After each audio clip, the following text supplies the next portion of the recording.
யாரிடம் நிதியும் திறனும் அதிகாரமும் இருக்கோ அவரிடம் கேட்டால் அவர் செய்து கொடுப்பார் என்று நான் கருதுகிறேன்.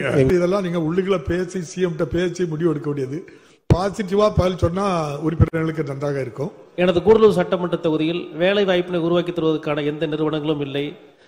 அதற்கு அருகிலேயே 2 மணி நேரத்தில் மைசூர் மற்றும் பெங்களூர் 4 மணி நேரத்தில் சென்றடைய முடியும். எனவே அங்கிருக்கக்கூடியவர்களும் வந்து வேலை செய்யக்கூடிய அளவில் எங்கள் ஊர் இளைஞர்கள் பணி வாய்ப்பு பெறக்கூடிய வகையில் எனது கூடலூர் சட்டமன்ற தொகுதியில் ஒரு சிறு தகவல் தொழில்நுட்ப பூங்காவினை அமைத்து தருவதற்கு அரசு முன்வருமா என்பதை தங்கள் வாயிலாக அறிய விரும்புகின்றேன்.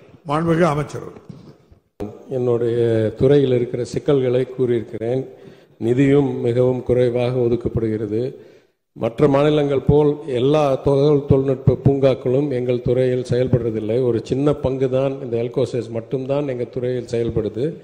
பாக்கி டைடல் நியோ டைடல்லாம் தொழில்துறையில் செயல்பட்டு வருகிறது. அது அசாதாரணமான சூழ்நிலையாக இருந்தாலும் அதுதான் 20 ஆண்டுகளாக தமிழ்நாட்டில் நடந்து கொண்டிருக்கிறது. எனவே யாரிடம் நிதியும் திறனும் அதிகாரமும் இருக்கோ அவரிடம் கேட்டால் அவர் செய்து கொடுப்பார் என்று நான் கருதுகிறேன். எங்களிடம் இல்லை. அது மாண்புமிகு உறுப்பினர் கேட்காங்க. மாண்புமிகு அமைச்சர், இதெல்லாம் நீங்க உள்ளுக்குள்ள பேசி சிஎம் பேசி முடிவு எடுக்க வேண்டியது.